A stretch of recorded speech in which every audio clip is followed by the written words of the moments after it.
சத்தியத்திற்குள் அன்பானவர்களே, புதுச்சேரி சத்திய மார்க்க ஆலயத்தில் வாரந்தோறும் ஒவ்வொரு வாரத்தின் முதலாம் நாளிலும் சத்திய மார்க்க ஆராதனை முறைமை நிறைவேற்றப்படுகிறது. சத்திய மார்க்க ஆராதனை முறைமையில் நிறைவேற்றப்படுகிற 3 சத்தியங்கள் மிக முக்கியமானது. 1, சுத்திகரிப்பின் செய்தி.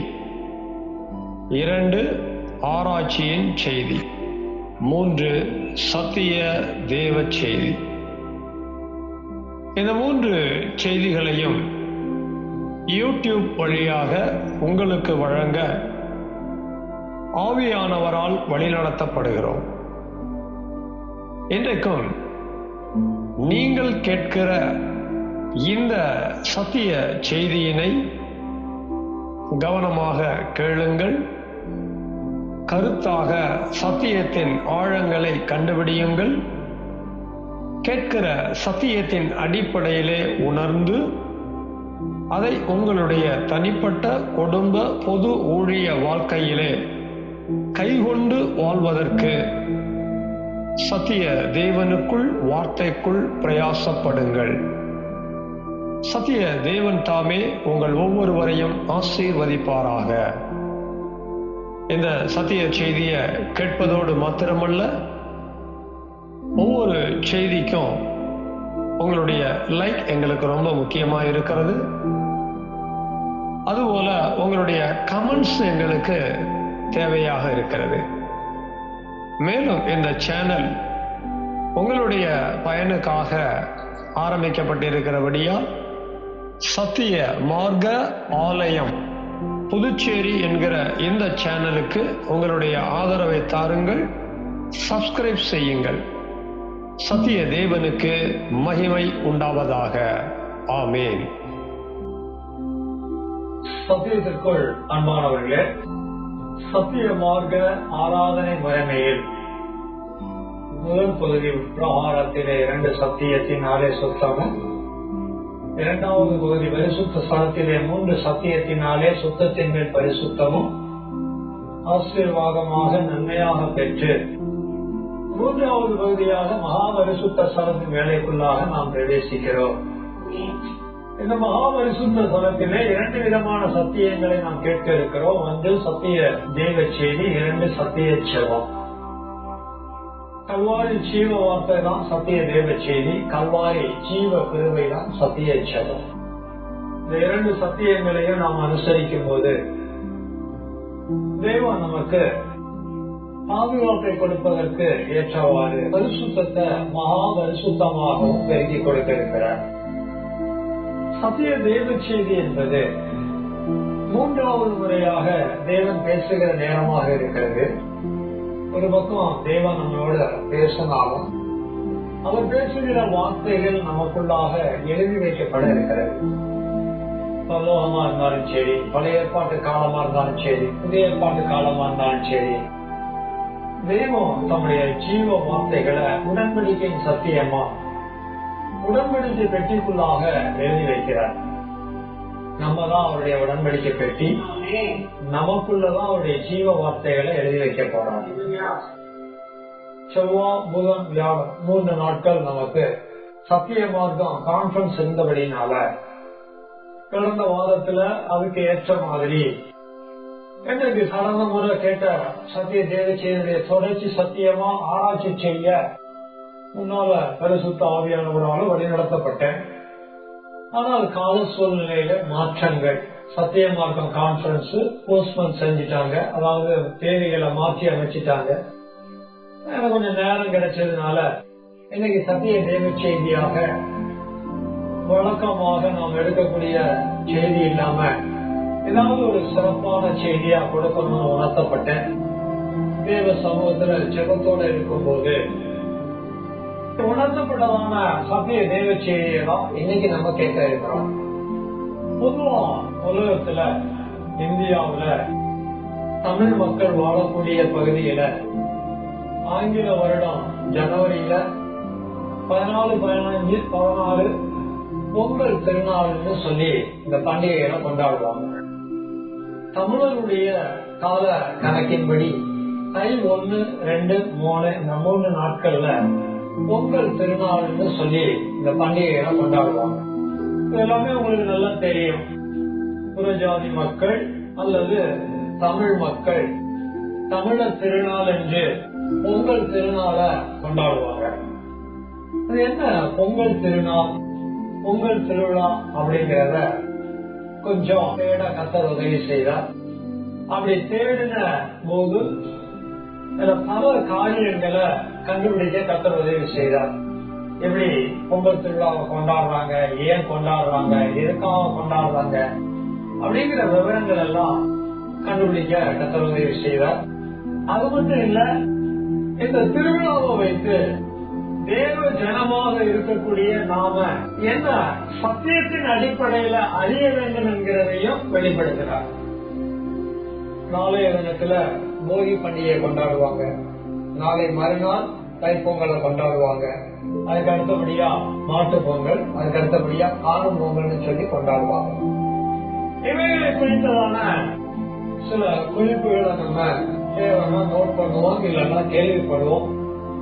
அவைகளை குறித்துக் கொண்டு அல்லது கேள்விப்பட்ட பிறகு நாம என்ன சத்தியத்தை கேட்கணுங்கிறதையும் கருத்தா கவனிக்க இருக்கிறோம். 1வது குறிப்பு, பொங்கல் திருவிழாவானது தமிழர்களின் திருவிழா. பொங்கல் திருவிழாவானது தமிழர்களின் திருவிழா. 2வது குறிப்பு, பொங்கல் திருவிழா என்பது அறுவடை திருவிழா. 3வது குறிப்பு, பொங்கல் திருவிழா தென்னிந்திய தமிழர்களால் கொண்டாடப்படுகிறது. பொங்கல் திருவிழா தென்னிந்திய தமிழர்களால் கொண்டாடப்படுகிறது. 4 இந்த 3 குறிப்புக்கு சின்ன விளக்கம் கொடுத்தவன். அப்புறம் 4வது குறிப்பு, 5வது குறிப்பு அப்படியே எழுதிக்கவாங்க. இரண்டாவது எல்லாத்தையும் ஒட்டுமொத்தமா அப்புறம் நடக்கிறதுனா கொஞ்சம் கஷ்டம். பொங்கல் திருவிழா யாருடைய திருவிழா? தமிழர்களுடைய திருவிழா. தமிழ் மக்களுக்கு தான் இந்த திருவிழாங்கிறத முதல்ல புரிஞ்சுக்கிறோம். 2வது, இந்த திருவிழாவை என்ன விழாவா நம்ம வழங்கி இருக்கணும் அப்படின்னா அறுவடை திருவிழா. அப்படின்னா இது ஒரு விவசாயத்தை மையமாக கொண்ட ஒரு பண்டிகை. பண்டிகைங்கிறதா திருவிழான்னு நம்ம சொல்றோம். அறுவடை திருவிழான்னா விவசாயத்தை அடிப்படையாக கொண்ட திருவிழா. 3வது பாத்தீங்கன்னா தென்னிந்திய தமிழர்கள் எழுதணும். முதல் நூற்றாண்டுல எல்லாம் பாத்தீங்கன்னா இந்தியா முழுக்க தமிழர்கள் இருந்தாங்க. ஆனா இப்ப தமிழர்கள் எங்கதான் இருக்கிறாங்க? தென்னிந்தியாவில தான் இருக்கிறாங்க. இப்ப தென்னிந்தியாவில இருக்கிறதுனால தென்னிந்திய தமிழர்களால இந்த திருவிழா கொண்டாடப்படுதுன்னு நம்ம சொல்றோம். ஆனால் இப்போது தென்னிந்தியாவில் காணப்படுகிற தமிழர்கள் உலகமெங்கிலும் எங்கெல்லாம் பரவி போனாங்களோ அங்கெல்லாம் என்ன பண்றாங்க? இதே பண்டிகையை கொண்டாடுறாங்க. வட அமெரிக்கால கொண்டாடுறாங்க, தென் ஆப்பிரிக்கால கொண்டாடுறாங்க, சிங்கப்பூர், மலேசியா, மொரீஷியஸ், இலங்கை, இப்படி பல நாடுகள்ல கொண்டாடுறாங்க. ஆக இங்க இருக்கிறவங்க எல்லாம் யாருன்னு பார்த்தா தென்னிந்திய தமிழர்கள். தென்னிந்தியாவுல கேரள மக்கள் இருக்கிறாங்க, தென்னிந்தியாவுல கன்னட மக்கள் இருக்கிறாங்க, தென்னிந்தியாவில தெலுங்கு மக்கள் இருக்கிறாங்க. அவங்க எல்லாம் என்ன பண்றது கிடையாது, கொண்டாடுறது கிடையாது. குறிப்பிட்டு தென்னிந்திய தமிழர்கள் தான் இந்த பண்டிகையை கொண்டாடுறாங்க, இந்த திருவிழாவை கொண்டாடுறாங்க. 4வது குறிப்பு எழுதிக்கங்க. ஏன் இந்த பண்டிகையை கொண்டாடுறாங்க அப்படிங்கிறதுக்கான காரணங்கள் மாதிரி இதை நம்ம புரிஞ்சுக்கலாம். 4வது குறிப்பு, ஆடியில் விதைத்து, ஆடி மாசம் ஆடியில் விதைத்து மார்கழி மாத முடிவில் அறுவடை செய்கின்றனர். இது உங்களுக்கு புரியும். தமிழர்களுடைய விவசாயம் காலத்தின் அடிப்படையில இருக்கு. எந்த மாசம் வந்துட்டா விதைக்க ஆரம்பிச்சிருவாங்க? ஆடி மாசம். விதைக்கிறதுங்கிறது எது? நெல். நெற்பயிருக்காக விதைப்பாங்க, நெல்மணி விதைப்பாங்க. வடநாட்டுல எல்லாம் நெல் விதைக்கிறது கிடையாது. வடநாட்டுல என்ன விதைப்பாங்க? கோதுமை. விதைக்கிறதுல கூட வித்தியாசம் இருக்கு. இங்க பாத்தீங்கன்னா நெற்பயிர் விதைப்பாங்க. இது எப்ப அப்படின்னா ஆடி மாசத்துலதான் ஆடி பட்டம் தேடி விதைக்கணும்னு ஒரு பழமொழியே இருக்குது. ஆடி வந்துட்டா உங்களுக்கு நீர்நிலையில தண்ணி வர ஆரம்பிச்சது. அந்த தண்ணி வர ஆரம்பிக்கும் போது இவங்க விதைப்ப ஆரம்பிப்பாங்க. விதைக்க ஆரம்பிச்ச பிறகு மழை காலமும் துவங்கும். மழை காலத்துல போதுமான தண்ணீர் கிடைச்சு நல்லா விளைஞ்சு தழைச்சு விளைஞ்சு முடிக்கிறது எப்பன்னு பார்க்கும்போது மார்கழி மாத முடிவில் அறுவடை செய்கின்றன. மார்கழி மாசம் முடிய போகும்போது எல்லாம் நல்லா விளைஞ்சு தழைச்சு நிற்கும், அறுவடை செஞ்சு முடிப்பாங்க. இப்ப 5வது குறிப்பு எழுதிக்கங்க. மார்கழி கடைசி தேதி போகி திருவிழாவாக கொண்டாடப்படுகிறது. போகி திருவிழாவாக கொண்டாடப்படுகிறது. அநேகமா நாளைக்குதான் மார்கழி கடைசி நாள் நினைக்கிறேன். நாளைக்கு எல்லா இடத்துலயும் பாத்தீங்கன்னா போகி திருவிழா கொண்டாடுவாங்க. அப்படின்னு என்ன, பழசு எல்லாத்துக்கும் ஒரு முடிவு கட்டுவாங்க. ஆமா, இதை வச்சு தனியா ஒரு சத்திய தேவ செய்தியை கேட்கலாம். இப்ப அடுத்த குறிப்பு எழுதுவோம். 6வது குறிப்புகளா, அறுவடை பயனடையும் பருவம். அறுவடை பயனடையும் பருவம் தை மாத நாட்களாகும். மார்கழி 2ல அறுவடை முடிஞ்சிருச்சு, தை மாசம் துவங்குது. தை மாசம் துவங்கும் போது அறுவடை செஞ்சதை என்ன படுத்தக்கூடியவங்களா இருக்கிறாங்க, பயன்படுத்த ஆரம்பிக்கிறாங்க. 6வது குறிப்பு எழுதணும். 7வது குறிப்பு என்ன அப்படின்னா, தை முதல் நாள் துவங்கி 3 நாட்கள் பொங்கல் திருவிழா நடைபெறும். 3 நாட்கள் பொங்கல் திருவிழா நடைபெறும். அறுவடை செஞ்சத தை 1ஆம் தேதி பயன்படுத்த ஆரம்பிக்கிறாங்க. தை மாதத்துல 1ஆம் தேதி அறுவடையினுடைய பயன்பாட்டின் முதல் நாளா எடுத்துக்கிறாங்க. 1ஆம் தேதியே ஒரு தை பொங்கலா கொண்டாடுறாங்க. 2ஆம் தேதி பொங்கலை கண்டினியூ பண்றாங்க. 3ஆம் தேதியும் கண்டினியூ பண்றாங்க. கிட்டத்தட்ட பாத்தீங்கன்னா போகியில இருந்து அதை என்ன பண்ணிடுறாங்க, ஆரம்பிச்சாங்க. பொங்கல்னு பார்க்கும்போது 3 நாள் தான். இப்ப அடுத்து தனியா பொங்கலுக்காக 3 குறிப்பு எழுதிக்கிறேன். ஒன்று என்ன அப்படின்னா தைப்பொங்கல். இந்த தைப்பொங்கலை எப்படி நம்ம விளங்கிக்கணும் அப்படின்னா, அவர்கள் கொண்டாடுவதை இப்படிதான் நாங்க கொண்டாடுறோம் அப்படிங்கறத சொல்றாங்க. தைப்பொங்கலை எதற்காக கொண்டாடுறாங்க அப்படின்னா, அறுவடை செஞ்சதெல்லாம் பயன்படுத்த ஆரம்பிக்கிற முதல் நாள் அப்படிங்கறதுனால தங்களுடைய விவசாயம் பயிரெல்லாம் விளைஞ்சது பாத்தீங்களா, அது அறுவடை பண்றாங்க பாத்தீங்களா, விதைச்சதுல இருந்து வளர்ந்ததுல இருந்து அறுவடை பண்ணது வர இந்த விவசாயத்துக்கு விவசாய பலனை கொடுத்தது யாருன்னு அவங்க நம்புறாங்கன்னா சூரியன். தைப்பொங்கல் என்ன பண்றாங்க அப்படின்னா, சூரியனுக்காக இந்த திருநாளை என்ன பண்றாங்க, கொண்டாடுறாங்க. சூரியனுக்கு திருவிழா எடுக்கிறாங்க. எப்படி திருவிழா அப்படின்னு பாத்தீங்கன்னா, சூரியனுக்கு நன்றி செலுத்தும் திருவிழா. தைப்பொங்கல்னா சூரியனுக்கு நன்றி செலுத்தும் திருவிழா. 2வது குறிப்பு என்ன எழுதிக்கணும் அப்படின்னா, மாட்டுப் பொங்கல். விவசாயத்துக்கு துணையா இருக்கிறது எதுன்னு பார்த்தா மிருகஜீவன், அதுல பிரதானமா மாடு. இப்ப இதை எப்படி அவங்க கொண்டாடுறாங்கன்னா, துணை உயிரினத்திற்கு, அதாவது மாட்டுக்கு நன்றி செலுத்தும் விழா. துணை உயிரினமாகிய மாட்டுக்கு நன்றி செலுத்தும் விழா. 3வது குறிப்பு காணும் பொங்கல். காணும் பொங்கல் அப்படின்னா பெரியோரிடம் ஆசி பெறும் விழா. பெரியோரிடம் ஆசி பெறும் விழா. தங்கச்சி எல்லாம் அன்னைக்கிட்ட போய் ஆசீர்வாதம் வாங்குவாங்க. அண்ணன் தங்கச்சி எல்லாம் அப்பா அம்மா கிட்ட ஆசீர்வாதம் வாங்குவாங்க. அப்பா அம்மா எல்லாம் தாத்தா பாட்டி கிட்ட போய் ஆசீர்வாதம் வாங்குவாங்க. இதுக்கு பேரு காணும் பொங்கல். தை 1ஆம் நாள் என்ன பொங்கல், தை பொங்கல், சூரியனுக்கு நன்றி செலுத்தும் விழா. தை 2ஆம் நாள் என்னவா கொண்டாடுறாங்க, மாட்டு பொங்கல். தன்னுடைய விவசாயத்துக்கு துணையா இருந்த மாட்டுக்கு நன்றி செலுத்தும் விழாவை கொண்டாடுறாங்க. 3ஆம் நாள் பாத்தீங்கன்னா தை 3ஆம் நாள் காணும் பொங்கல்னு சொல்லி ஒருத்தரை பார்த்துக்கிட்டு பெரியவங்க கிட்ட ஆசீர்வாதத்தை வாங்கிக்கிட்டு அந்த பொழுத நல்ல பொழுதுபோக்குகள் நிகழ்ச்சியெல்லாம் நடத்தி சந்தோஷமா முடிப்பாங்க. அன்னைக்கு நிறைய விளையாட்டு போட்டி இருக்கும், பரிசுகள் வழங்குவாங்க, கோல போட்டி இருக்கும். பெண்கள் எல்லாம் என்னெல்லாம் போடுவாங்க, கோலாட்டம் அடிப்பாங்க, கும்மி அடிப்பாங்க, என்னென்னமோ நடக்கும்.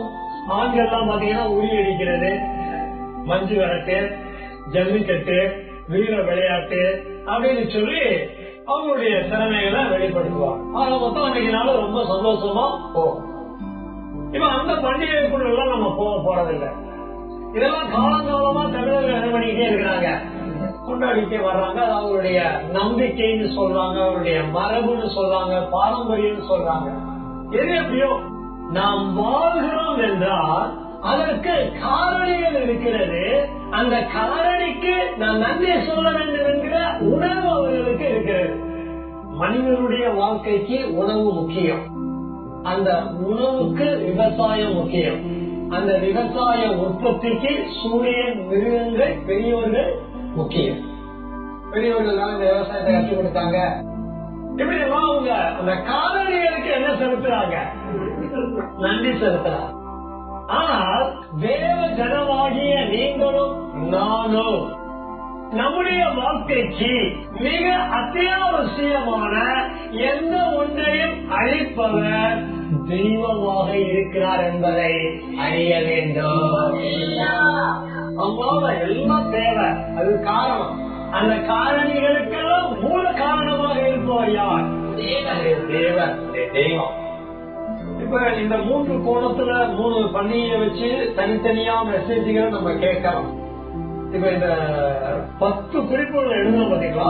10 குறிப்பை பார்க்கும்போது எல்லாத்துக்கும் 10 மெசேஜ் எடுக்க வேண்டிய மாதிரி வந்துச்சு.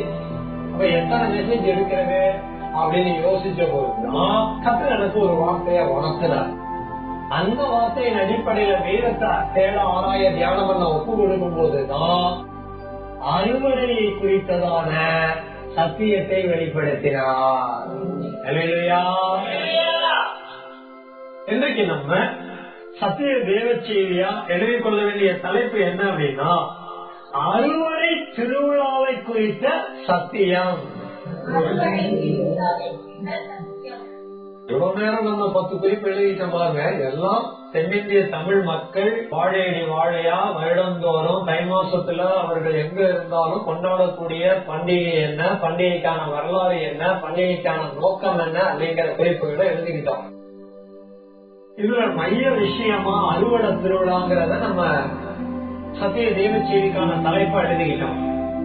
இனி நம்ம வேதத்திலிருந்து இந்த சத்திய தேவ செய்தியை கேட்க ஆதார வசனங்களை குறிப்போம். முதல் வசனம் யாத்திராகமம் 23:16. இரண்டாம் வசனம் யாத்திராகமம் 34:21. 2 வசனங்கள் எழுதிட்டோம் அப்படின்னா அதுல முதல் வசனத்துல உள்ள இருந்து ஒருவரும், 2வது வசனத்தை வெளியே ஒருவரும் தேவ மகிமைக்காக சத்தமா வாசிங்க, கேட்போம்.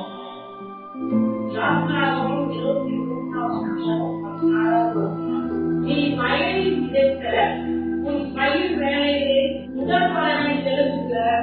அறுப்பு கால பகுதியையும் வருஷ முடிவிலே நீ வயலில் உன் வேலைகளின் பலனுக்கு இருந்தபோது சிறப்பு கால பகுதியை ஆசிரியார்கள். வாசிக்கப்பட்டதான வசனத்திலே வயலில் விதைத்த விதைப்போடுதா. அடுத்தது அதே வசனத்துல அறுப்பு கால பண்டிகை, அறுப்பு பண்டிகை.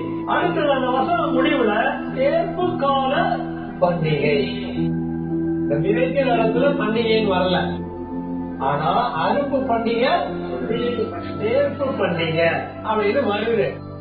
இப்ப நம்ம 2வது வசனத்தை வாசிக்க கேட்போம். யாத்திராகமம் 34:21. 6 நாள் வேலை செய்து 7ஆம் நாளிலே ஓய்ந்திருப்பாயாக. விதைப்பு காலத்திலும் அறுப்பு காலத்திலும் ஓய்ந்திருப்பாயாக. 2வது வசனத்துல விதைப்பு காலம்னு வருது, அறுப்பு காலம்னு வருது. விதைப்பு காலமும் வருது, அறுப்பு காலமும் வருது. இந்த 2 காலத்திலேயே எப்படி இருக்கணும்னு எழுதியிருக்கேன், ஓய்ந்திருப்பாயாக. வேதத்துல ஓய்வை குறிச்சு எங்க எழுதி இருக்கிறதோ அங்க அனுசரிக்கணும்னு வரும். முந்தின வசனத்துல பண்டிகை என்ன பண்ண, அனுசரிப்பாயாக வருது. ஓய்ந்திருப்பாயாங்கிற வார்த்தையும் அனுசரிக்கக்கூடிய ஒன்று. இதுல ஆச்சரியமா இருக்குதா இல்லையா? பாருங்க, விதைப்பு காலத்துல ஓய்ந்திருக்கணுமா, விதைப்பு காலத்துல விதைக்கிறது தானே வேலை. ஆனா விதைப்பு காலத்துல என்ன பண்ண சொல்றாரு?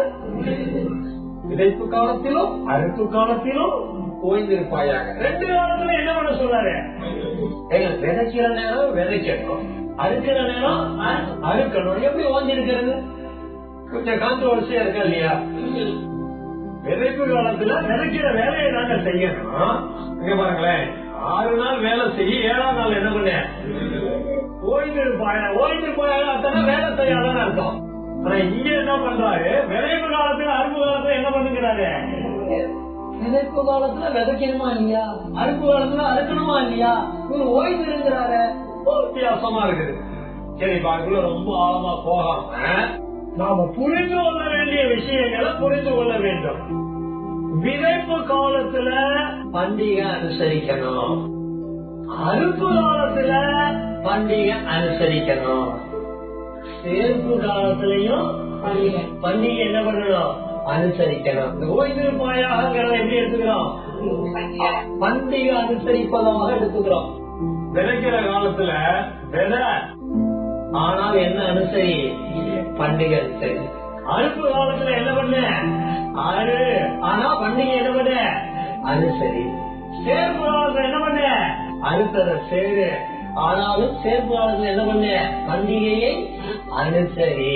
அதான் பொருள். சுருக்கமா புரிஞ்சுக்காங்க. 3 சத்தியம். இதுல இன்னைக்கு கத்தருக்கு சித்தமானால் நம்ம ஒரு சத்தியத்தை என்ன பண்ண போறோம்?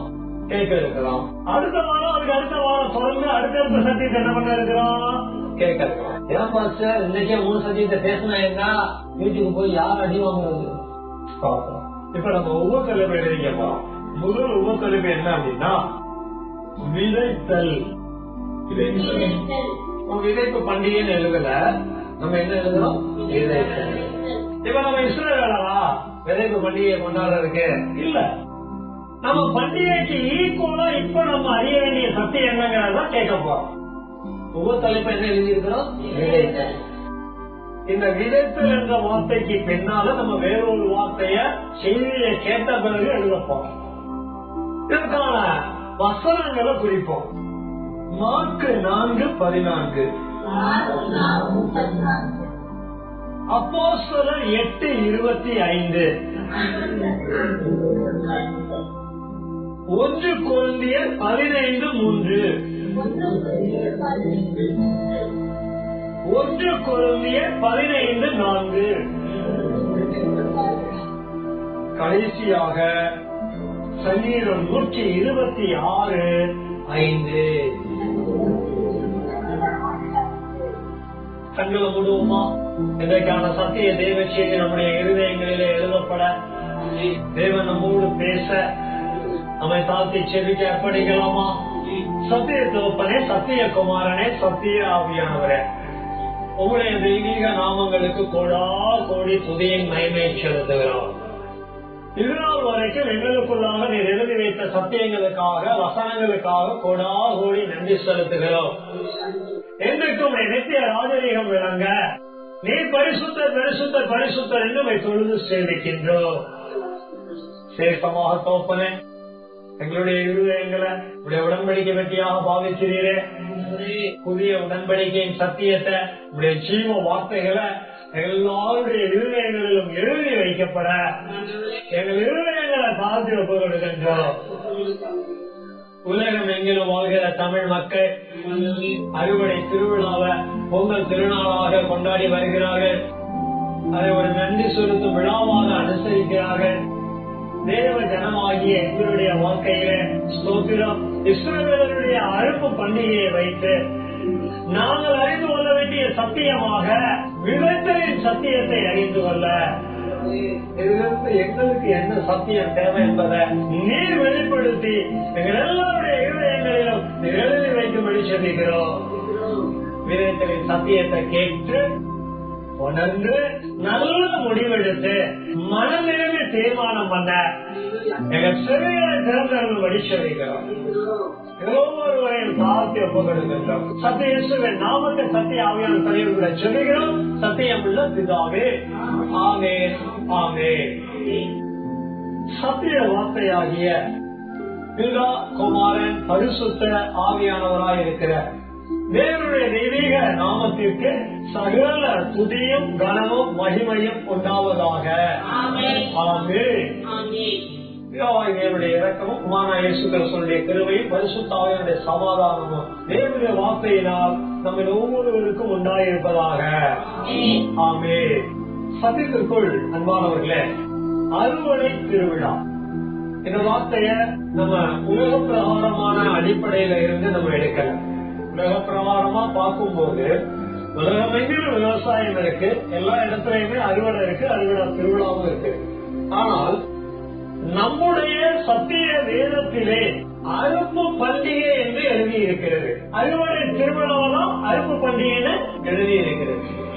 இப்ப நம்ம வேதத்துல இது இருக்கிறதுனால நம்ம வேதத்துல பழைய ஏற்பாட்டு காலகட்டங்களை இதை அனுசரித்து இருக்கிறதுனால இதே சத்தியம் நமக்கு என்ன சொல்ல வருகிறது, இந்த சத்தியத்தின் வழியாக தேவன் நம்மோடு என்ன பேச வேண்டும் என்பதை கேள்விப்பட இருக்கிறோம்.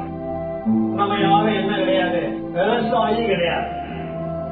வேலை கிறிஸ்தவ சபைகள்ல அல்லது தேவ ஜனங்களுடைய சபைகளுக்குள்ள விவசாயம் பண்றவங்க இருக்கலாம். விவசாயம் பண்றாங்க அப்படிங்கறதுக்காக பொங்கல் திருநாள் பண்ணணுமா?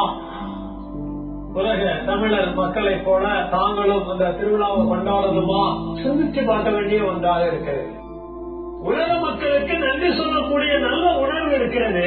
அந்த நன்றியை தெய்வத்துக்கு கொடுக்காமல் தெய்வத்துக்கு ஒப்பானவற்றிற்கும் கொடுக்கிறார்கள். அவருடைய பார்வையில் சரியாக இருக்கலாம். ஆனா தேவ ஜனங்களுடைய பார்வையிலே, தேவ ஜனமாகிய நாம் சத்தியத்தின் அடிப்படையிலே அதை பின்பற்ற இயலாது. ஒருவேளை பழையற்பாட்டு காலகட்டத்தில் இஸ்ரவேலர் விவசாயம் பண்ணாங்க, அவருடைய வாழ்க்கைக்கு தேவையானதை விவசாயம் பண்ணாங்க, விதைச்சாங்க, அறுத்தாங்க, சேர்த்தாங்க. அந்த காலகட்டங்கள்ல பண்டிகையை அனுசரிச்சாங்க. எனக்கு நீங்களும் நானும் இஸ்ரவேலர் அல்ல. அதே மாதிரி விதைக்கும் போதும், அதே மாதிரி அறுக்கும் போதும், அதே மாதிரி சேர்க்கும் போதும் இப்படிப்பட்ட பண்டிகையை கொண்டாட வேண்டும் என்கிற கட்டாயம் இல்லை. அதே போல அப்படி பண்டிகை நமக்கு கொடுக்கப்படல. ஆனால் இந்த பண்டிகைக்குள்ள தெய்வ சத்தியத்தை என்ன பண்ணி வச்சிருக்கிறாரு, வளர்த்து வைத்திருக்கிறார். அந்த மறைவான சத்தியம் நமக்கு என்ன வெளிப்படுத்தப்படுகிறது என்பதை இன்னைக்கு நாம் கேட்க போகிறோம். ஒரு வகையிலே லிட்டரலா நீங்களான விவசாயி இல்லதான். ஆனால் உங்களையும் என்னையும் இந்த சத்தியம் ஆவிக்குரிய விவசாயியாக மாற்றுகிறது. என்ன விவசாயி? ஆவிக்குரிய விவசாயி. ஆவிக்குரிய விவசாயினா என்னன்னா வார்த்தையின் அடிப்படையிலே விவசாயி. நீங்களும் நானும் சத்தியத்தின் அடிப்படையிலே விவசாயியாக மாற வேண்டும். விவசாயிக்கு 3 வகையான தொழில் இருக்கிறது. விதைக்கிற வேலை இருக்கு, அறுக்கிற வேலை இருக்கு, சேர்க்கிற வேலை இருக்கு. நீங்களும் நானும் ஆவிக்குரிய விவசாயியா இருக்க வேண்டும் என்றால் அதிலே முதல் சத்தியம்தான் நாம் இன்றைக்கு கேட்க இருக்கிற சத்திய தேவ செய்தி, விதைத்தலின் சத்தியம். இதற்காக நாம் குறித்துக் கொண்ட வேத வசனங்களிலே முதல் வசனமாக இருக்கக்கூடிய மார்க்கு 4:14 முதலாவது உள்ளே ஒரு வாசிக்க அதை நாம் கேட்போமா?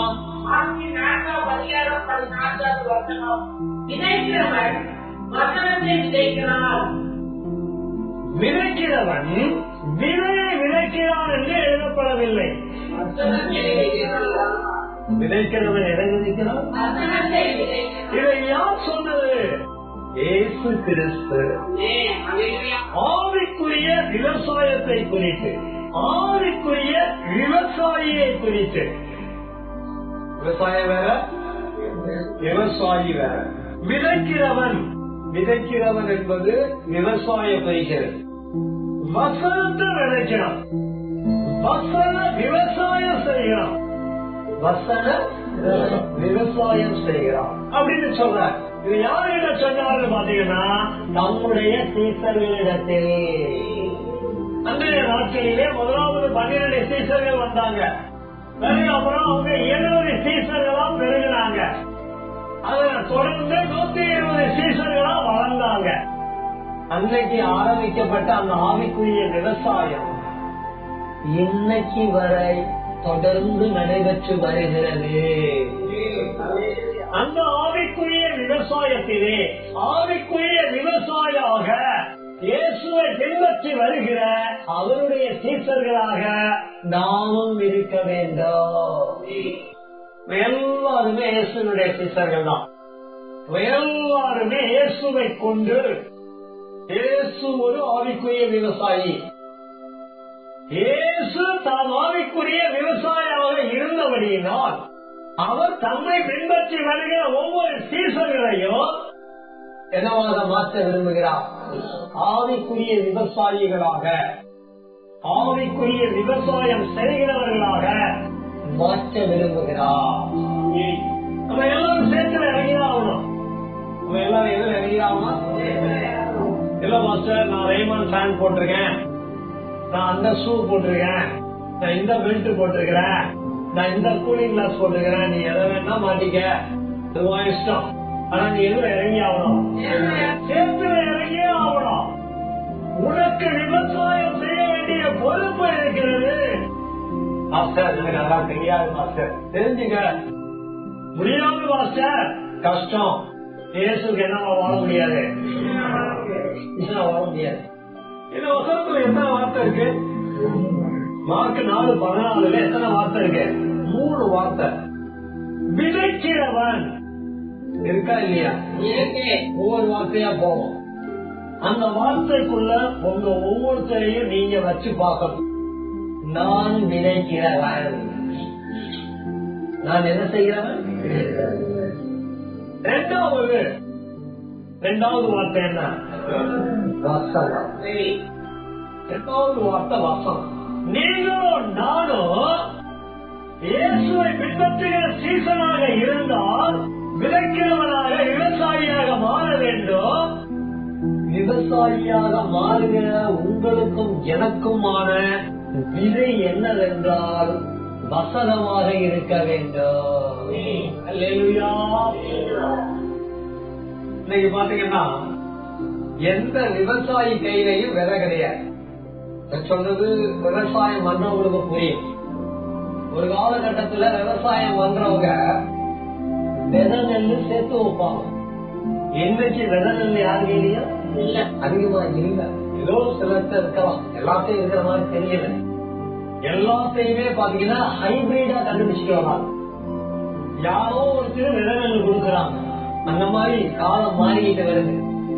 இந்த ஹைபிரிடு விதை நெல்லு இருக்கு பாத்தீங்களா, இதுதான் தள்ள போகிறோம். நம்ம விதைக்க வேண்டிய வசனத்தை கள்ள போகிறதை எடுத்துக்கொள்ள கூடாது, சத்தியத்தை எடுத்துக்கொள்ள வேண்டும். நமக்கான விதை வசனம் என்பது என்னங்க? சத்தியம். இரண்டாவது குறிப்பு. மூன்றாவது, வசனத்தை விதைக்கணும் அப்படின்னா சத்தியத்தை விதைக்கிற, சத்தியத்தை நினைக்கிற விவசாய தொழில் செய்ய வேண்டும். முதல்ல விவசாயி, விதைக்கிறவன் என்பது என்ன? அந்த இடத்துல நான் விவசாயி எழுதிக்கங்க. இரண்டாவது, நான் விதைக்கும் விதை வசனம். நான் விதைக்கும் விதை என்னங்க? வசனம். அது சத்தியம் எழுதிக்கங்க. நிலப்படும் சத்தியம் என்ன? வசனம் தான் சத்தியம். 17:17 கனெக்ட் பண்ணிக்கங்க. கொஞ்ச நேரம் போகும்போது இன்னும் கொஞ்சம் தெளிவா விளங்கிக்கிறீங்க. வசனத்தை விதைக்கிறேன் அப்படின்னா சத்தியத்தை கொண்டு விவசாயம் பண்ண வேண்டும். விவசாயின்னு பாட்டு எழுதி வச்சிருக்கிறாங்க, இருக்கா இல்லையா? விவசாயின்னு படம் எடுத்திருக்கிறாங்க, விவசாயின்னு பாட்டு எழுதி இருக்கிறாங்க. நீங்களும் நானும் விவசாயம் மாறணும், விவசாயம் செய்யணும். விவசாயி விவசாயம் செய்ய விதையை உபயோகப்படுத்தணும். விதையை உபயோகப்படுத்துகிறதுக்கு பெயர் தான் விதைத்தல். விதைக்கிறதுக்கு பெயர் தான் விவசாயம். விளைஞ்சதுன்னா மட்டும் ஒரு எதிரியா சொல்லுங்க. கொஞ்சம் அடுத்தடுத்த வசனங்கள்ல அந்த விவரமா பார்க்க போறோம். அப்போஸ்தலர் 8:25. இவ்விதமாய் அவர்கள் கர்த்தருடைய வசனத்தை சாட்சியாய் அறிவித்து சொன்ன பின்பு சமாரியருடைய அநேக கிராமங்களை சுவிசேஷத்தை பிரசங்கித்து எருசலேமுக்கு திரும்பி வந்தார்கள். கவனிங்க, ஒண்ணு என்ன அப்படின்னா கர்த்தருடைய வசனம். ஒண்ணு என்னங்க? கர்த்தருடைய வசனம். 2 என்ன அப்படின்னா அறிவித்து சொல்லுதல். என்னதுங்க? விதைத்தலுக்கு ஒரு பொருள் இருக்குன்னு சொன்ன பாத்தீங்களா, அது என்னதுங்க? அறிவித்தல். நீங்களும் நானும் விதைக்கணும் அப்படின்னா நீங்களும் நானும் அறிவிக்கணும். நீங்களும் நானும் விதைக்கக்கூடிய விதை என்ன அப்படின்னா கர்த்தருடைய வசனம். கர்த்தருடைய வசனத்தை விதைக்கணும் அப்படின்னா கர்த்தருடைய வசனத்தை அறிவிக்க வேண்டும். எத்தனை பேரு கர்த்தருடைய வசனத்தை அறிவிக்கிறோம்? டெய்லி லைஃப்ல செய்ய வேண்டியது கர்த்தருடைய வசனத்தை அறிவிக்கிறது தான் பண்டிகை. பண்டிகை தான் என்னன்னு விளங்கணும். நாம் கர்த்தருடைய வசனத்தை எடுத்து நம்முடைய வாழ்க்கையில உபயோகப்படுத்துகிறோம். கர்த்தருடைய வசனத்தை நம்முடைய வாழ்க்கையில பயன்படுத்துகிறோம். கர்த்தருடைய வசனத்தின்படி நாம் நம்முடைய வாழ்க்கையை அமைத்துக் கொள்ளுகிறோம். நம்மிடத்தில் இருக்கிற கர்த்தருடைய வசனத்தை நாம் பார்க்கிற ஒவ்வொருவருக்கும் அறிவிக்க வேண்டாமா? அறிவிக்கணுமா இல்லையா? அவங்க கருத்து சாப்பிடாங்க, பார்த்தவங்க கருத்து சாப்பிடுங்கிறாங்க. நாம் பார்க்கிற ஒவ்வொருவரிடத்திலும் விதைப்பின் பண்டிகையை, விதைப்பின் வசனத்தை, விதைக்க வேண்டிய வசன சத்தியத்தை அறிவித்து சொல்ல வேண்டும். அல்லேலூயா. இதே வசனத்துல கர்த்தருடைய வசனத்தை அறிவித்து சொல்ல வேண்டிய வசனத்தை இன்னொரு ரூட்ல சொல்லுது. அது என்ன அப்படின்னா சுவிசேஷம். என்ன சொல்லுது? சுவிசேஷத்தை விதைக்கணும். கர்த்தருடைய வசனத்தை விதைக்கிறதுனா என்னது? சுவிசேஷத்தை விதைக்கணும். விதைக்கலன்னா பண்டிகை இல்ல, அறிவிக்கலன்னா பண்டிகை இல்ல, பிரசங்கிக்கலன்னா என்ன இல்ல, பண்டிகை இல்ல. யாரெல்லாம் எப்போதெல்லாம் கர்த்தருடைய வசனத்தை, கர்த்தருடைய சுவிசேஷத்தை அறிவித்து சொல்லுகிறார்களோ, பிரசங்கிக்க செய்கிறார்களோ, அப்போதெல்லாம் விதைப்பின் வேலையை செய்கிறார்கள். அப்போதெல்லாம் விதைப்பில் ஓய்ந்திருக்கிறார்கள். அப்போதெல்லாம் விதைப்பினை அனுசரிக்கிறார்கள். அல்லேலூயா. இப்ப சொல்லுங்க, யாரு பொங்கல் கொண்டாடணும்? நம்ம தான் கொண்டாடணும். அதாவது பொங்கல் பண்டிகை என்பது அறுவடை திருவிழா அப்படின்னா விதைக்காம இருக்க முடியுமா? விதைக்கணும். விதைக்காம அறுவடை இல்ல. முதல்ல என்ன செய்யணும்? விதைக்கணும். விதைக்கும் போதே கொண்டாடு. விதைத்து விதைத்து கொண்டாடு. விதைப்பதற்கு விதையை நீ தயார் செய்ய வேண்டாம். விதை தயார் செய்யப்பட்டிருக்கிறது. சுவிசேஷ சத்தியம் தயாராக இருக்கிறது. சுவிசேஷ சத்தியத்தை அறிந்து கொண்டு அறிவிக்க புறப்படு. அல்லேலூயா.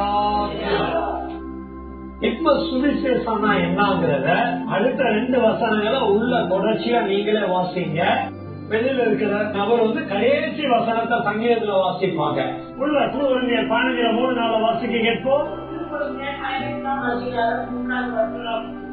நான் அடைந்ததும் உங்களுக்கு கொண்டாட்டமாக ஒப்புவித்ததும் என்னவென்றால் கிறிஸ்துவானவர் வேத வாக்கியங்களின்படி நமது பாவங்களுக்காக மரித்து அடக்கம் பண்ணப்பட்டு வேத வாக்கியங்களின்படி 3ஆம் நாளில் உயிர்த்தெழுந்தேன். அல்லேலூயா. ஓசியானா. அப்போஸ்தலனாகிய பவுல் சொல்றார் பாருங்க, நான் அடைந்ததும் வசனத்தை அடைந்திருக்கிறார். கர்த்தருடைய வசனத்தை அடைந்திருக்கிறார். கர்த்தருடைய சுவிசேஷத்தை என்ன பண்ணி இருக்கிறாரு? அடைந்திருக்கிறார், பெற்றிருக்கிறார். இயேசுவிடம் இவரை பெற்றிருக்கிறார். நீங்களும் நானும் கூட வசனத்தை, கர்த்தருடைய வசனத்தை, கர்த்தருடைய வசனமாகிய சுவிசேஷத்தை நமக்குள் பெற்றிருக்க வேண்டும். எப்படி பெற்றிருக்கணும் அப்படின்னா, 1 இயேசுவின் மரணமாக, 2 இயேசுவின் அடக்கமாக, 3 இயேசுவின் உயிர்த்தெழுதலாக. பாவங்களுக்காக மரிக்கிறார், விருதுகளுக்காக மரிக்கிறார், அக்கிரமங்களுக்காக மரிக்கிறார். இத நம்ம அடைஞ்சிருக்கணும். இரண்டாவது, நம்முடைய பாவங்களுக்காக, மீறுதலுக்காக, அக்கிரமங்களுக்காக இயேசு அடக்கம் பண்ணப்பட்டார். இதை நம்ம அடைஞ்சிருக்கணும். எனக்காக மரிச்சாரு, என் குற்றங்களுக்காக தான் மரிச்சாரு. எனக்காக தான் அடக்கம் பண்ணப்பட்டாரு, என் குற்றங்களுக்காக தான் அடக்கம் பண்ணப்பட்டார் என்பதை நான் அடைந்திருக்க வேண்டும், நான் பெற்றிருக்க வேண்டும், நான் சுதந்திரித்திருக்க வேண்டும். இன்னும் தெளிவாக சொல்ல போனால் எனக்குள் விதைத்திருக்க வேண்டும், நான் ஏற்றிருக்க வேண்டும். எனக்குள் விதைக்கப்பட நான் அதை ஏற்றிருக்க வேண்டும். எனக்குள்ள விதைக்கப்பட்டால் மட்டுமே எனக்குள் அது விளைந்திருக்கும். எனக்குள் விதைக்கப்பட்டு விளைந்த அதை மற்றவர்களுக்குள் விளைய நான் விதைக்க வேண்டும். அப்படி என்றால் வசனமாகிய விதைய, சுவிசேஷமாகிய விதைய, சுவிசேஷமாகிய மரணம், வடக்கம், உயிர்த்தெழுதல நான் மற்றவர்களுக்கு விதைக்க, அறிவிக்க, விதைக்கிற வேலையை செய்ய வேண்டும்.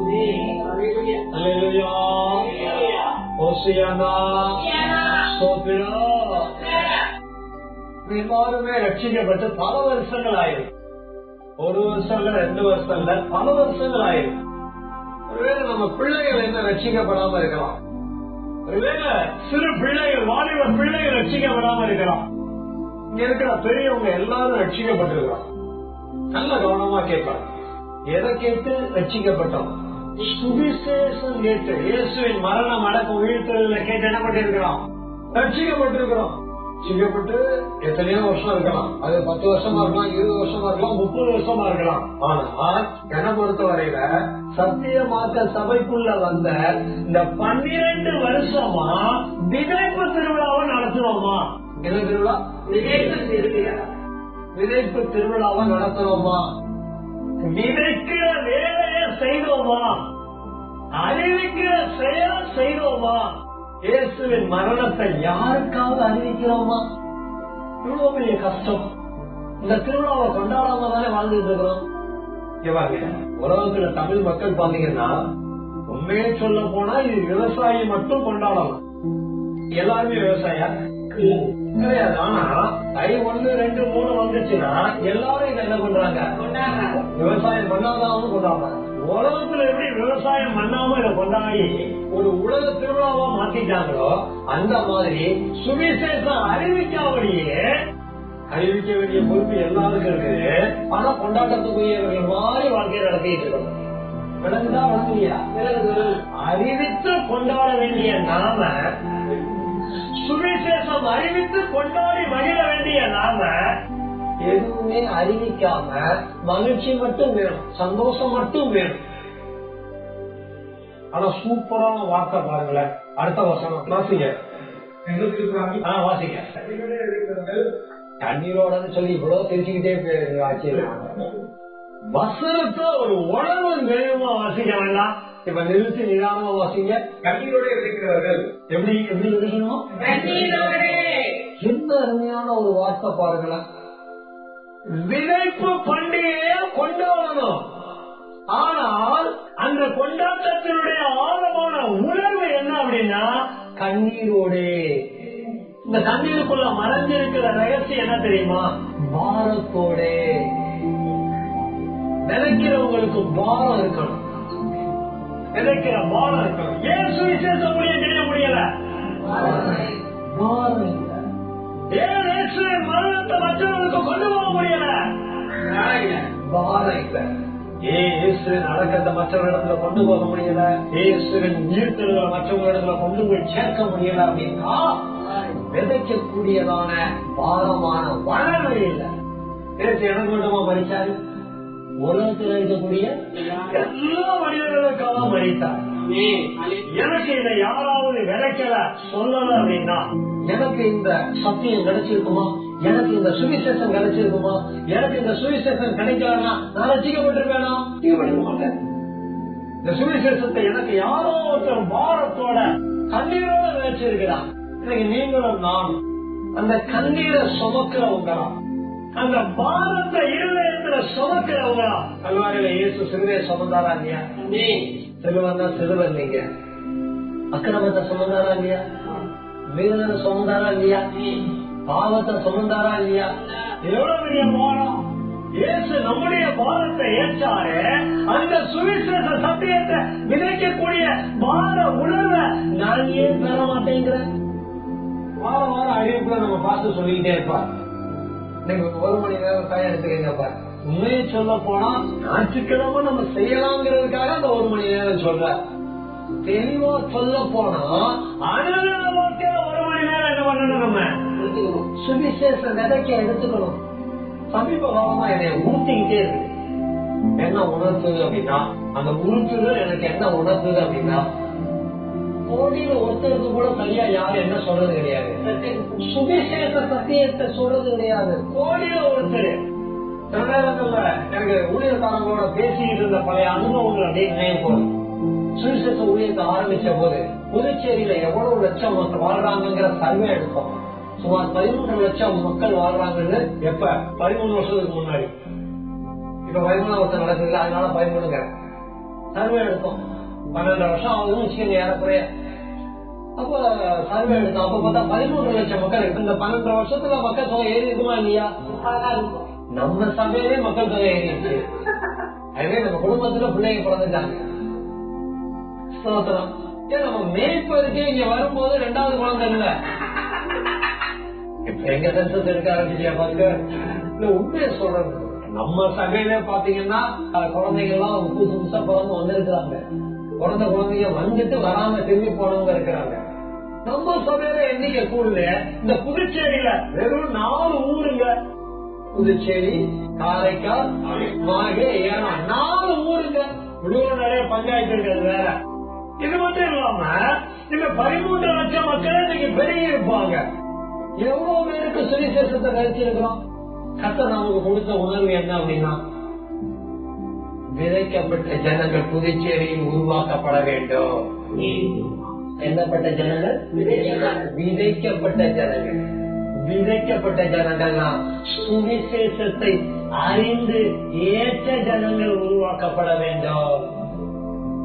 தானா எல்லாருக்குள்ளேயும் அந்த சுவிசேஷம் போயிருமா? சுவிசேஷத்தை யாருதான் அறிவிக்கணும்? நான் தான் அறிவிக்கணும். நான் தான் அறிவிக்கணும். நான் தான் அறிவிக்கணும். கண்ணீரோடே விதைக்கிறவர்கள். அது அடுத்த வாரம் கேட்கிறதா? அந்த வசனத்துல முதல் பாதியை மட்டும் இப்ப இன்னைக்கு எடுத்துக்கிறேன். இன்னைக்கு விதைக்கிற சத்தியம் தானே, இன்னைக்கு விதைக்கிற வண்டியை தானே. இன்னைக்கு விதைக்கிற திருவிழாவை குறிச்சு கேட்டிருக்கிறோம். இந்த திருவிழா விளங்குச்சா விளங்கலையா? விளங்குச்சுன்னா ஒரு அல்லேலியா சொல்லுங்க, ஒரு ஓசியா சொல்லுங்க, ஒரு ஸ்தோத்திரம் சொல்லுங்க. கடைசியா முடிவா சுருக்கமா புரிந்து கொள்ள வேண்டிய காரியம் என்னவென்றால், நீங்களும் நானும் விதைக்கிற விவசாயி. எதை விதைக்கணும் அப்படின்னா, இயேசுவின் மரணத்தை விதைக்கணும், இயேசுவின் அடக்கத்தை விதைக்கணும், இயேசுவின் 3ஆம் நாளின் உயிர் தெழுதல விதைக்கணும். இன்னைக்கு நீங்களும் நானும் விவசாயிங்கிறத தெய்வம் வெளிப்படுத்தி இருக்கிறார்.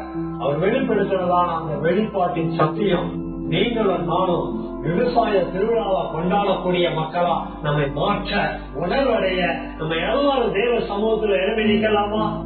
எல்லாரும் எழுப்பி நிற்கணும். உலகம் எங்கிலும் மனிதர்கள் வாழணும் அப்படின்னா உணவு தேவையா இருக்கு. உலகம் எங்கிலும் வாழக்கூடிய மனிதனுடைய உணவுக்கு விவசாயம் முக்கியமா இருக்கு. இன்னைக்கு விவசாயம் இல்லைன்னா உலகத்தினுடைய நிலைமை என்னன்னு பாருங்க. சாதாரணமா உலகத்தில் இருக்கிற ஒவ்வொரு மனிதனுடைய வாழ்க்கைக்கு விவசாயம் விதத்தில் முக்கியங்கிறத நம்ம புரிஞ்சுக்கிற மாதிரி, தேவ ஜனங்களுடைய ஆவிக்குரிய வாழ்க்கைக்கு உலகத்தில் இருக்கக்கூடிய ஒவ்வொரு மனுஷனும் தேவ ஜனமாக வாழ்வதற்கு அவர்களுக்குள்ள விதைக்கப்பட வேண்டாமா? அவர்களிடத்துல விவசாயம் நடைபெற வேண்டாமா? ஆவிக்குரிய விவசாயம் நீங்களும் நானும் மாற வேண்டாமா? ஆவிக்குரிய விவசாயத்தை நீங்களும் நானும் செய்ய வேண்டாமா? ஆவிக்குரிய விவசாயத்தை விதைக்கிற வேலையை செய்ய வேண்டாமா? யாரோ ஒருத்தர் எனக்கு சுவிசேஷம் சொல்லி இருக்கிறாங்க, அவங்க மட்டும் எனக்கு சுவிசேஷம் சொல்லலன்னா, அவங்க மட்டும் எனக்குள்ள சுவிசேஷத்தை விதைக்கலன்னா, அவங்க மட்டும் இந்த ஆவிக்குரிய விவசாயத்தை செய்யலன்னா, நான் இன்னைக்கு தேவ ஜனமா இருந்திருப்பேனா? அந்த மனிதனுடைய பாரம் தானே என்னைய தேவனுடைய விதையா மாத்தி இருக்கு. என்னைய தேவனுடைய தோட்டத்துல வைத்திருக்கு. இப்படிப்பட்ட ஆசீர்வாதத்தை பெற்றுக்கொண்டா இயேசுவின் சீசனா சபைக்குள்ள இருக்கிறன்னா விதைக்கிறவனா மாறணும்னு சொல்லி வேதம் சொல்லுங்க. இதை நான் விதைக்கிறவனா அறிந்திருக்கிறேனா? இது இயேசுவின் சீசனா விதைக்கிறவனா அறிந்திருக்கிறேனா? விதைக்கிறவன் வசனத்தை விதைக்கிறான் என்று எழுதி இருக்கிறதே. அப்போஸ்தலர் நடவடிக்கைகளிலே கர்த்தருடைய வசனத்தை அறிவித்து சொல்லி எழுதி இருக்கிறதே. நான் அறிவிக்க வேண்டிய, நான் விதைக்க வேண்டிய வசனம் வேற சுவிசேஷ சத்தியமா இருக்கிறது. இந்த விதைய கையில எடுக்கிறனா? இந்த விதைய கையில எடுக்கக்கூடிய வாழ மனசுல இருக்குதா? எனக்காக இயேசு மரித்தார், எனக்காக இயேசு அடக்கம் பண்ணப்பட்டார், எனக்காக இயேசு 3ஆம் நாள்ல உயிர்த்தெழுந்தார் என்பதுதான் சுவிசேஷ விதையா வசனமா இருக்கிறது. ஏதோ இயேசு மரிக்கல, ஏதோ இயேசு அடக்கம் பண்ணப்படல, ஏதோ இயேசு 3ஆம் நாளிலே உயிர்த்தெழவில்லை. என்னுடைய குற்றங்களுக்காக இயேசு மரித்தார், என்னுடைய குற்றங்களுக்காக இயேசு அடக்கம் பண்ணப்பட்டார், என்னுடைய குற்றங்களை போக்குவதற்காக இயேசு 3ஆம் நாளிலே உயிர்த்தெழுந்தாரே. எந்த விதைப்பின் பண்டிகைய, எந்த விதைக்கும் திருவிழாவை, எந்த விதைக்கும் விவசாயத்தை செய்யக்கூடிய பொறுப்புள்ளவனா விதைக்கிறவனா இருநாள் வரையில நான் இல்லை அப்படின்னா இன்னைக்கு நான் பலம் திரும்பணும். நல்ல ஒரு முடிவு எடுக்கணும். விதைப்பு காலத்திலே ஓய்ந்திருப்பாயாக எழுதி இருக்கிறத அப்படின்னா இத விதைப்பு காலமா நான் அறிஞ்சிருக்கிறேனா? இந்த காலத்துல நான் ஓய்ந்திருக்கணும் அப்படின்னா விதைப்பின் பண்டிகையை கொண்டாடுவதுதானே அர்த்தம். ஒவ்வொரு நாளும் நான் கொண்டாட வேண்டிய பண்டிகை விதைப்பு பண்டிகை. என்னுடைய அனுதின வாழ்க்கையிலே நான் விதைக்க வேண்டிய வேலையை செய்ய வேண்டுமே. இருநாள் வரையில விதைக்காம ஒரு சோதனையா வாங்கிருந்தேன்னா என்ன பண்ணீங்கன்னு சொல்லி கேட்கணும். 1ஆம் தேதி என்ன, 2ஆம் தேதி என்ன, இப்படி 30ஆம் தேதி வரை ஒவ்வொரு நாளும் நான் சந்திக்கக்கூடிய ஒவ்வொரு மனிதனிடத்திலையும் கண்ணீரோட விதைக்கிற ஒரு மாறமுள்ள இருதயத்திற்கு தாங்காண்டவர்கள் சொல்லி கேட்க வேண்டாமா? அந்த ஒரு மனம் திரும்புவதற்குள்ள வந்து நல்ல ஒரு முடிவு எடுக்க தெய்வம் தெளிவ உண்டு பண்ணினார் அப்படின்னா எனக்கு கேட்ட சத்தியத்தின் அடிப்படையில செபிச்சு ஒப்பு கொடுக்கலாமா?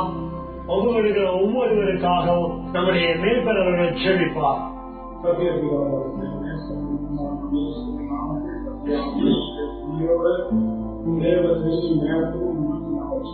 ஆமாண்டவரே,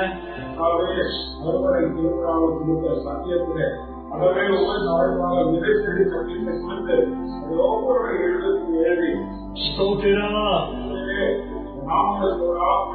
மகிமையை செலுத்துகிறோம், ஒடாவடி நன்றி செலுத்துகிறோம், உண்மையே தொழில் சேமிக்கிறோம்.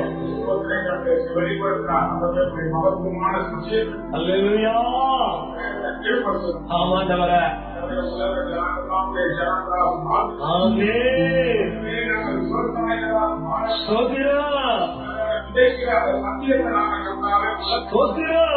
கொண்டு போவதாண்டவர கம்பீரத்தோட ஸ்தோத்திரம் ஆண்டவர, கண்ணீரோட ஆண்டவர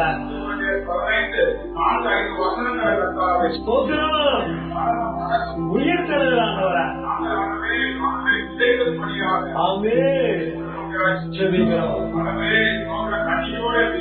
அல்லேலூயா, ஸ்தோத்திரம் ஸ்தோத்திரம் ஸ்தோத்திரம் ஸ்தோத்திரம்.